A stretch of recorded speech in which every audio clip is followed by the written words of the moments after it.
Assalamualaikum warahmatullahi wabarakatuh. Shalom, Om Swastiastu, Namo Buddhaya, salam kebajikan untuk kita semua. Perkenalkan, nama saya Enrique Nathanael dengan nomor induk mahasiswa 205-2037, nomor absen 12, dosen mengampu Dr. Heri Firmansyah, SH, MHum, MPA, UAS Kapita Selekta Hukum Pidana C. Kali ini saya akan membahas tentang penerapan teori keadilan substantif dalam perkara hukum pidana di Indonesia. Pertama, sistem pra-peradilan pidana. Sistem pra-peradilan pidana pada hakikatnya memiliki persamaan dengan sistem kekuasaan kehakiman, dikarenakan kekuasaan kehakiman juga merupakan kekuasaan kewenangan penegakan hukum yang ada. Sistem pra-peradilan pidana adalah suatu sistem masyarakat untuk mengatasi masalah kejahatan yang terjadi. Mengatasi diartikan sebagai suatu usaha untuk mengendalikan kejahatan agar berada dalam batasan-batasan toleransi masyarakat yang sepantasnya. Sistem pra-peradilan dalam arti sempit dinyatakan sebagai sistem pengadilan yang memperjuangkan keadilan atas nama negara atau sebagai suatu mekanisme untuk menyelesaikan suatu perkara yang sedang terjadi. Sistem pra-peradilan secara integral merupakan suatu kesatuan berbagai subsistem komponen yang terdiri dari pertama substansi hukum atau biasa disebut dengan legal substance, yaitu norma hukum atau peraturan perundang-undangan. Yang kedua, struktur hukum atau biasa disebut legal structure sebagai lembaga atau struktur atau aparat penegak hukumnya. Yang ketiga, budaya hukum atau legal culture, lebih berfokus pada nilai-nilai filosofi hukum, nilai hukum yang hidup dalam masyarakat dan kesadaran atau sikap perilaku hukum, serta pendidikan hukum. Kali ini kita akan masuk ke keadilan substantif. Keadilan substantif merupakan suatu keadilan yang terkait dengan isi putusan hakim dalam memeriksa, mengadili, dan memutus suatu perkara yang harus dibuat berdasarkan pertimbangan rasa rasionalitas, kejujuran, objektivitas, tidak memihak siapapun, bisa disebut impartiality, tanpa diskriminasi dan berdasarkan hati nurani keyakinan hakim itu sendiri. Keadilan prosedural adalah tanggapan keadilan terhadap suatu prosedur yang digunakan untuk membuat keputusan sehingga setiap anggota organisasi merasa terlibat di dalamnya. Keadilan prosedural atau bisa disebut procedural justice berkaitan dengan proses atau prosedur untuk mendistribusikan penghargaan. Oke, kali ini kita akan masuk ke teori keadilan. Teori keadilan, equity theory, beranggapan bahwa kepuasan seseorang tergantung apakah ia merasakan ada keadilan, equity, atau tidak adil, unequity, atas suatu situasi yang dialaminya. Teori ini merupakan variasi dari teori-teori perbandingan sosial. Menurut John Rawls berpendapat bahwa keadilan adalah kebijakan utama dari hadirnya institusi-institusi sosial atau social institution.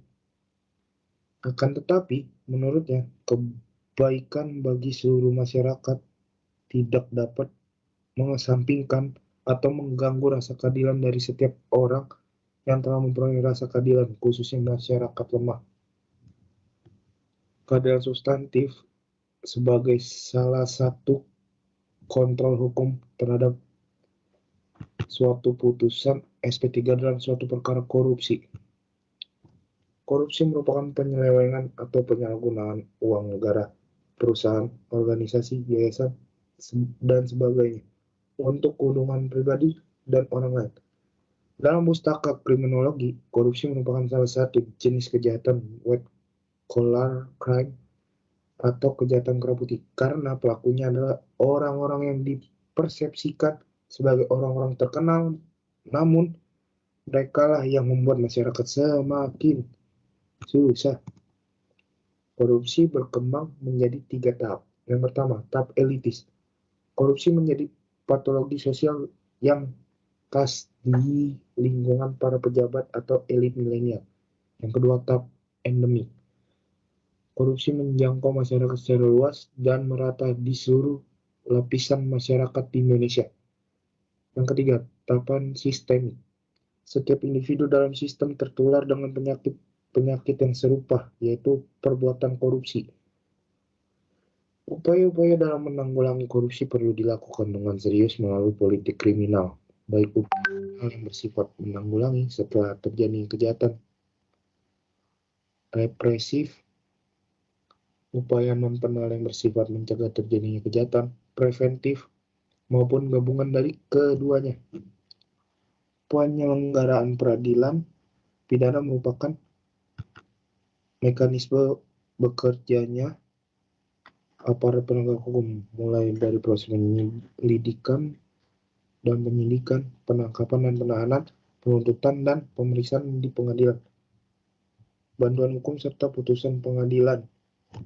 Sistem peradilan pidana pada hakikat berhubungan erat dengan perundangan pidana, baik hukum pidana substantif maupun hukum acara pidana, karena merupakan penegakan hukum pidana in abstracto.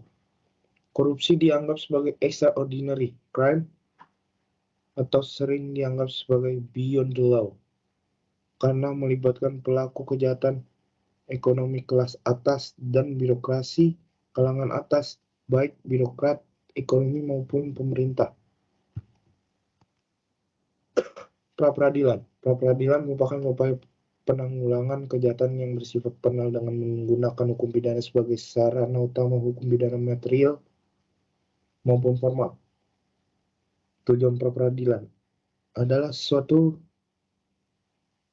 upaya untuk melindungi hak asasi manusia terhadap kewenangan dalam proses penyidikan. Pra-peradilan secara tidak langsung melakukan pengawasan atas pelaksanaan dalam rangka penyidikan maupun penuntutan. Mengingat tindakan upaya paksa melekat pada instansi yang bersangkutan.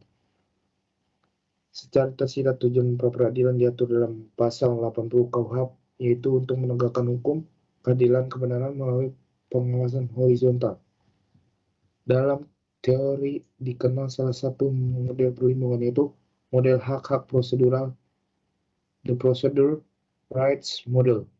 Model ini menekankan berperan aktifnya korban dalam proses peradilan pidana seperti membantu jaksa penuntut umum.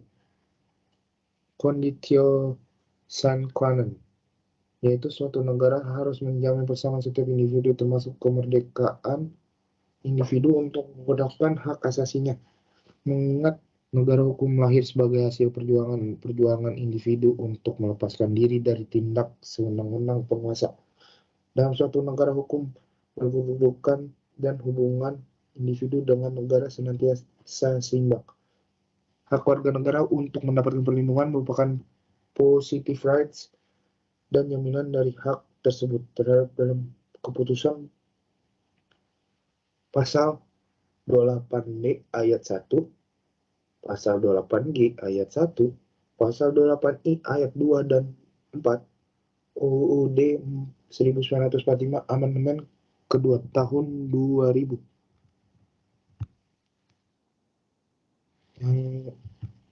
Oke, kali ini saya akan masuk ke pembahasan penghentian penyidikan perkara korupsi.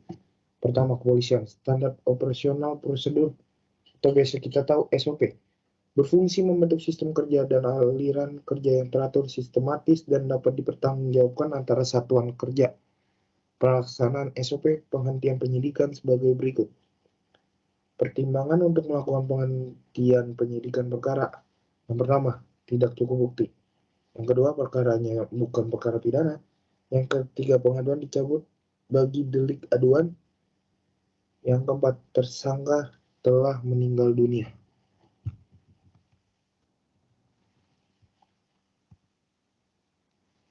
Yang kedua, Komisi Pemberantasan Korupsi atau biasa kita sebut dengan KPK melakukan penyelidikan penyidikan penuntutan terhadap tindak pidana korupsi, melakukan suatu tindak pencegahan tindak pidana korupsi, melakukan monitoring terhadap penyelenggaraan pemerintahan negara. KPK dapat menghentikan penyidikan dan penuntutan terhadap suatu perkara tindak pidana korupsi yang penyidikannya dan penuntutan tersebut tidak selesai dalam jangka waktu paling lama 2 tahun terhitung sejak setelah diterbitkannya SPDP. Yang ketiga, jaksa. Penyidikan kejaksaan mempunyai kewenangan untuk menghentikan suatu penyidikan, melakukan penyidikan terhadap tindak pidana tertentu berdasarkan undang-undang, melengkapi suatu berkas perkara tertentu, dan untuk itu dapat melakukan pemeriksaan tambahan sebelum dilimpahkan ke pengadilan yang dalam pelaksanaan dikoordinasikan dengan penyidikan. Sekian presentasi dari saya. Mohon maaf jika ada kesalahan dalam penulisan dan pengucapan yang saya sampaikan. Saya ucapkan terima kasih.